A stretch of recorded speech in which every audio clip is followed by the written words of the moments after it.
Hey, Max, how you doing? It's Brian Godfrey calling you from UTJTV. How's it going, Brian? Hey, I'm doing okay. I was told that you had basically eyewitness information of what had happened between Brandon McCormick and the group of protesters for the George Floyd protests that have been going on in Salt Lake City. That's correct. Okay.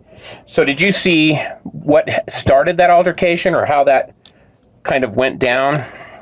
Okay. Oh, yeah, absolutely. Basically, he started screaming racial slurs out of his car window at a group of young black kids, trying to bait them into a fight. Okay. He was mostly using the N-word, not just all lives matter. He was really trying to provoke people. Okay. And then we And when it got close, he pulled out a knife.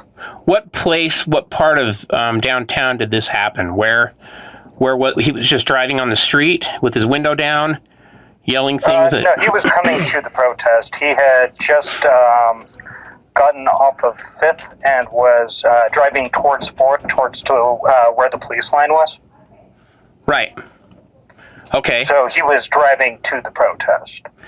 Okay. On one of the interviews, I believe it was with Fox 13, he did say that he got attacked in his vehicle. So, but you say you saw a totally different story. You saw him in his vehicle yelling things out the window, yelling racial slurs, not just saying all lives matter, but yelling racial slurs, trying to, what you say, seemed like he was trying to goad people into a fight or kind of instigate problems. I believe that he came down to try to kill unarmed black men. Okay, and then he was trying to provoke people into a fight. And then when he realized how outnumbered he was, he drove closer to the police line and then pulled out his bow and arrow and started trying to shoot people. With the bow and arrow? Correct. Okay, so I've seen some of the footage just posted from different people's cell phones, from one from a vehicle that showed him with a knife. I don't think it's not really big enough to be a machete, but a very big knife. It's an 8-inch knife, probably, I would say. Right, so he has a really big knife, and he's getting out of his car, and he's yelling things. The music in the car kind of drowns out what's really being said out there, but that's what you saw, is that he got out with a knife. He was provoking people. He was provoking people. He was trying to bait people into a fight so he could use, so he could say it's self-defense, so he could legally murder people. And that's what you saw and heard. You didn't speculate that. You saw him yelling racial slurs, starting the altercation, and you were right there at the start of it, and then watched the whole thing transpire from there. Right there at the start of it, watched the entire thing. Watched the entire thing. So went from first knives, and then he drove forward about 10 feet up closer to the police line, like you were saying. That's what I've been... No, he drove up a fair amount further than 10 feet. Okay. He was about a block away from the police line, and he was able to get his car up to about 10 feet away from the police line, which was where it got flipped after he pulled out his bow and arrow. Okay, and so you saw him start the altercation, pull a knife, then pull a bow and arrow. But first he pulled the knife and said a few things, got in the car, drove closer to the police line. That's where he pulled out the bow and arrow? Yes, he was about 10 feet away from the police line when he pulled out the bow and arrow. And that's where, everyone was screaming at him, there's, this guy's got a bow and arrow, and, the group of people tackled him. Just kind of swarmed him and took control and attacked him, and then started bashing his car, and then eventually flipped over his vehicle. 10 feet away from the police line, it seems like. Okay, and then they basically flipped over the vehicle, and I mean there are some reports that say that the vehicle started on fire. It didn't just combust on its own, right? Like it was probably lit on fire by the protesters.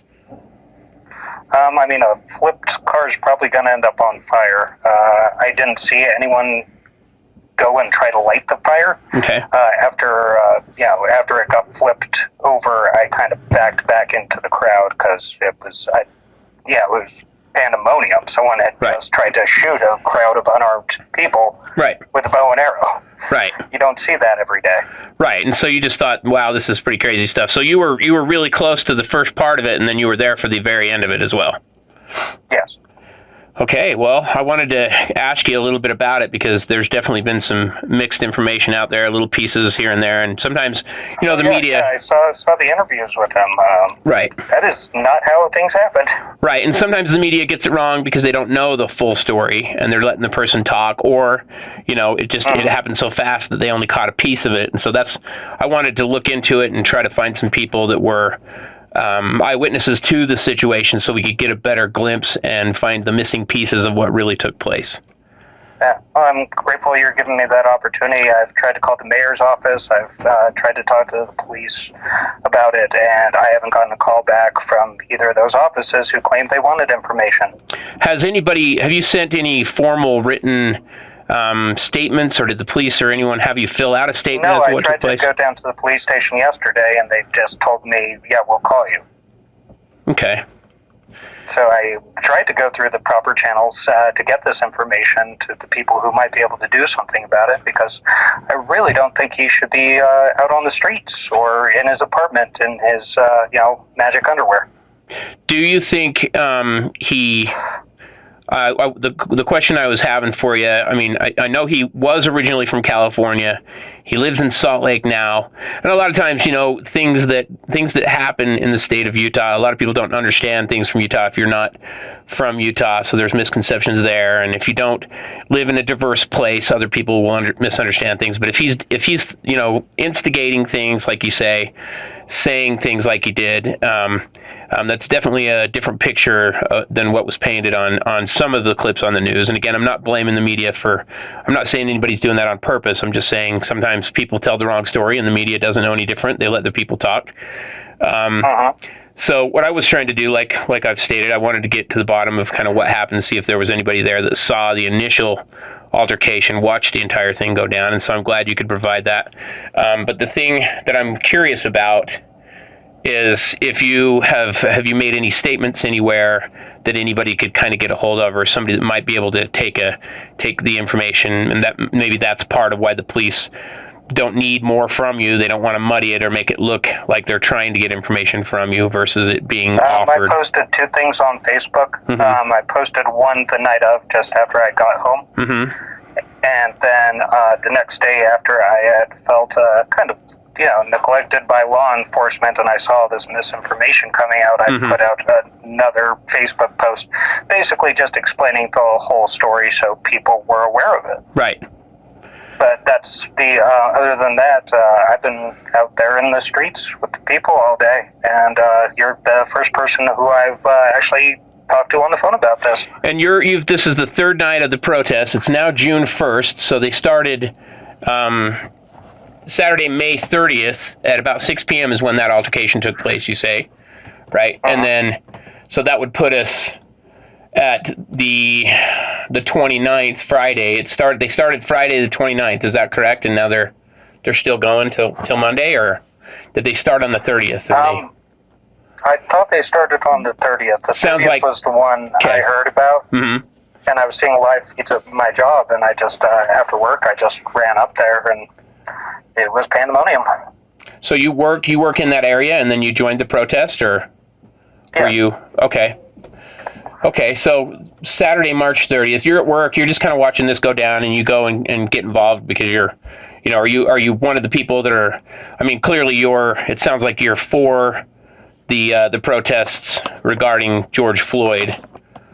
Correct. Yeah, and, there's so many people, I think, that are, they're on board. What everybody has seen has really hit a lot of people dead center, right? Right at home. It's hard to watch that.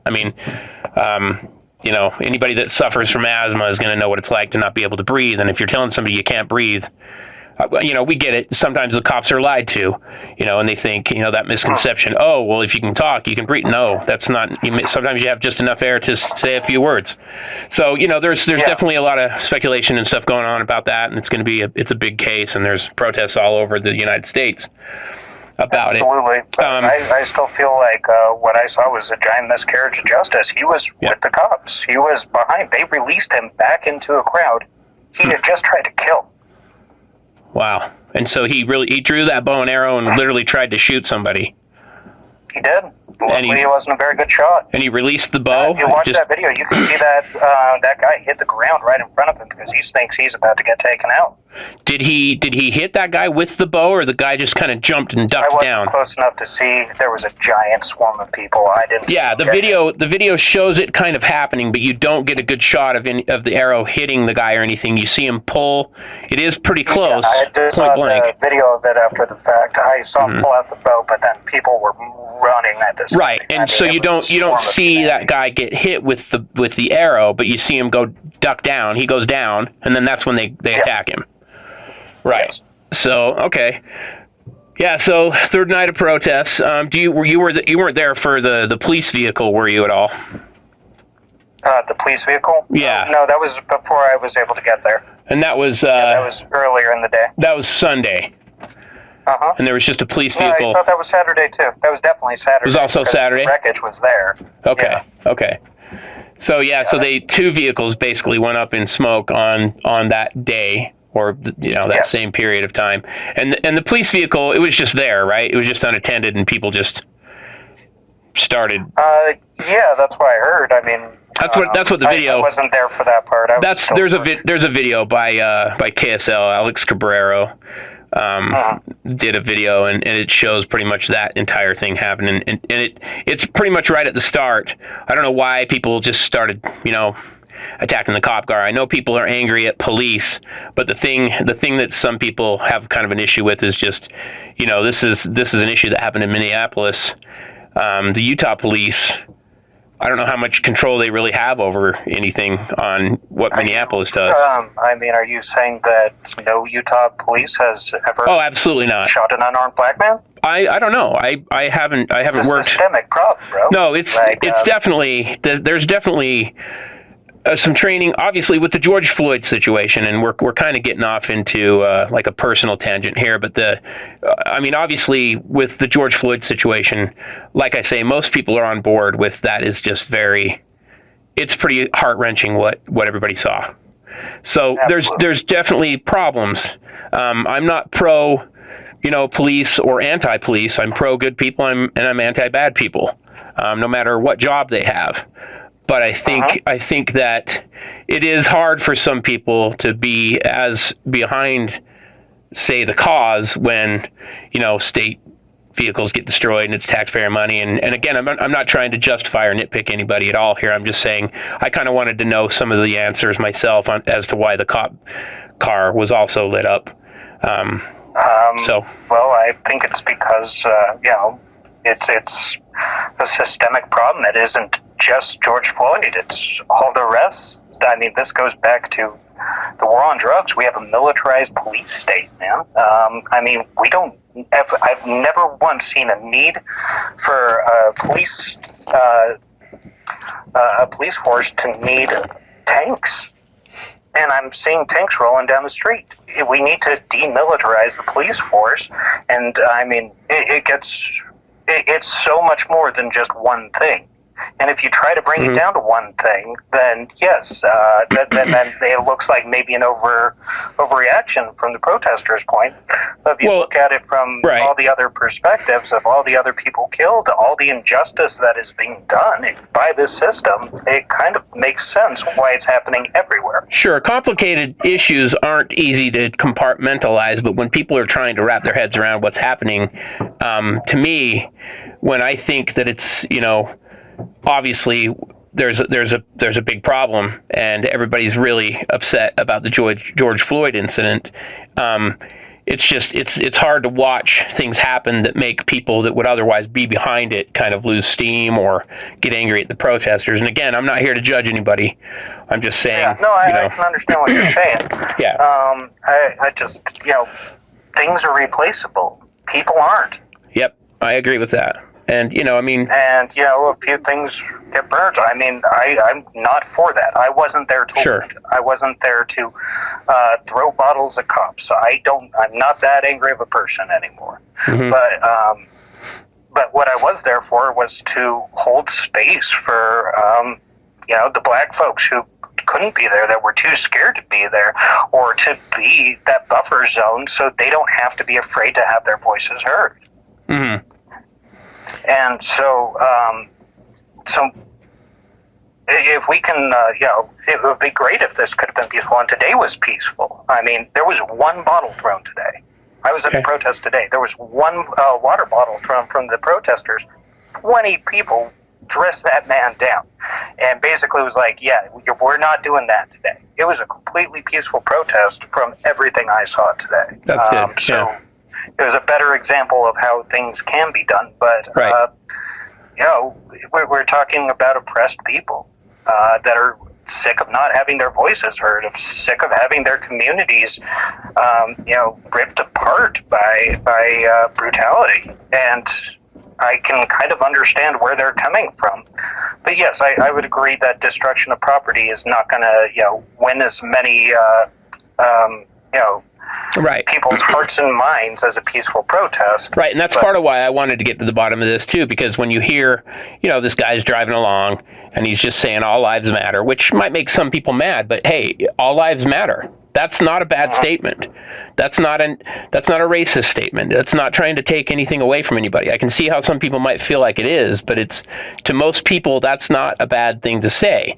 Now, those other things he was saying, those are bad things to say, clearly. Yeah, I mean, not right. He was straight calling people the N-word trying to get into a fight. Sure. But that's that's a whole different situation, and when you hear guys driving down the street and he's says something like that, I mean, you might get some people to tell you off, but it shouldn't result in your car getting flipped over, getting beat up, getting punched through the window into your car, and then getting it lit on fire. You know what I mean? That tells a totally different story. And so that's what I wanted to hear, was what took place before some of that went down. What, how did things transpire? And so that's part of why the whole story bothered me, and I wanted to get to the bottom of a few things. Oh, sure. No, there's been so much misinformation about this. Yeah. And I'm just hoping this doesn't turn him into like a folk hero that goes and inspires more white supremacist behavior. I don't see that happening. And I mean, are you from Utah? I mean, this is kind of some personal stuff we can. Yeah. And so I think there's problems everywhere in the world, but I don't want to ever have to believe that America is that horrible. And I know there's problems.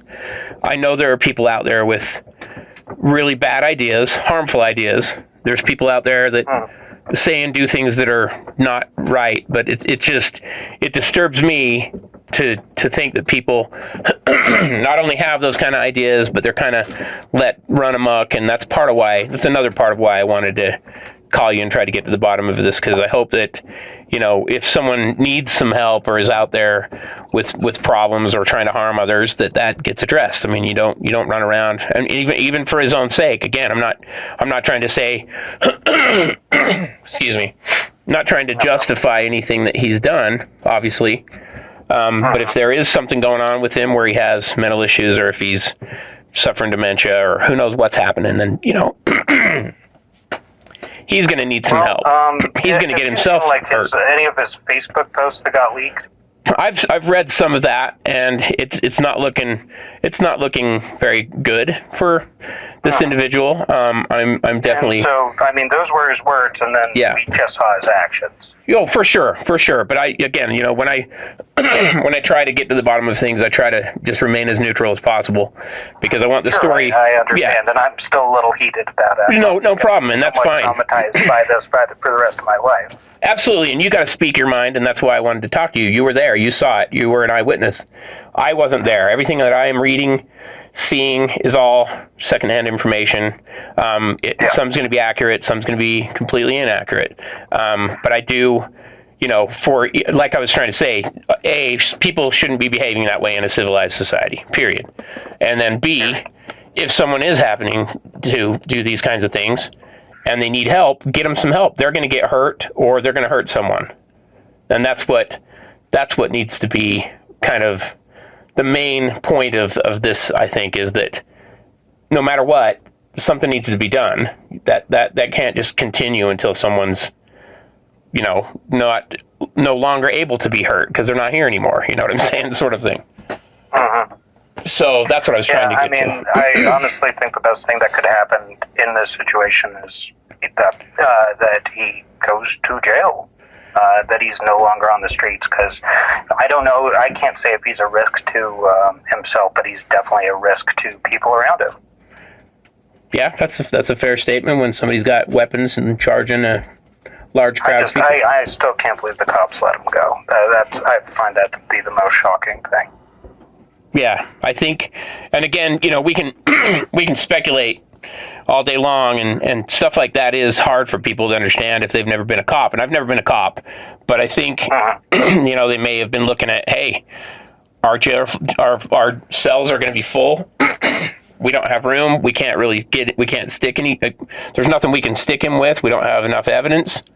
You never know what they go through.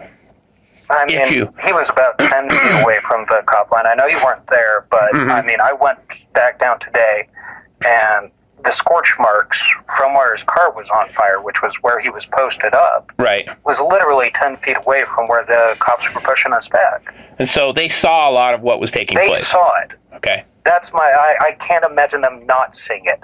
And, this is a man who's armed, shooting into a crowd of unarmed people. Okay. That was his goal. He got stopped, but that's still kind of attempted murder. And you just let him go. And I saw him trying to chase down kids with a fucking, I'm sorry for swearing, with a knife. Right. That should be multiple counts of attempted murder.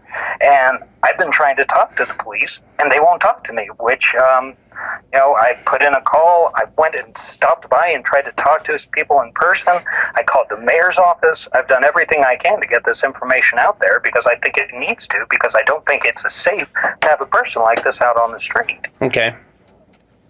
Yeah, no, that makes sense. I can understand where you're coming from.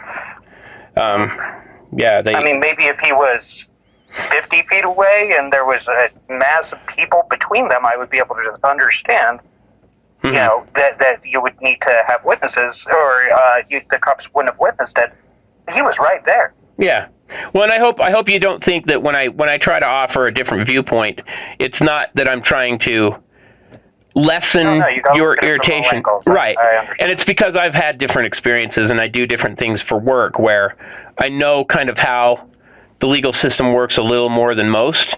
But even when you think you know how it works or how it should work, it doesn't always go that way, or it doesn't go as planned. And it's frustrating for sure for everybody when things aren't followed by the way things are written. But sometimes it's a good thing it's not followed the way it was written, because you may have been guilty enough to really get the book thrown at you when you didn't really mean to do anything wrong, and so they kind of have some mercy for you. But it's one of those things. Some things obviously shouldn't be tolerable.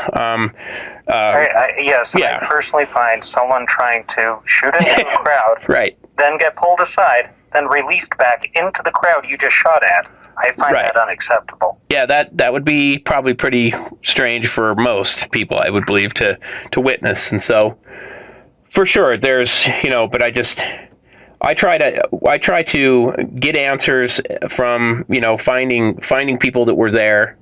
But I do try to stay as neutral as I can, because, like I said, I don't want to tell any of the story. I just want to be the guy that finds the story for others and then shares it. And I can respect that. Sure. Well, I appreciate your time. I wonder if there's anything else I could ask you, or anything else you may want to add. Or an open book, man. Any questions you have, all right. Happily answer. I may follow up with you, and I'll be in touch with you. And like I say, I may release some of this audio to different outlets and maybe turn it over to Salt Lake City as well, so that they have a record or have some information if they're missing any of this information. Understood. So, all right, I just wanted to get to the bottom of what happened. I was curious as to what was going on. Absolutely. All right, well, take care. Thank you so much. Thank you. Have a wonderful night. Bye-bye. Bye.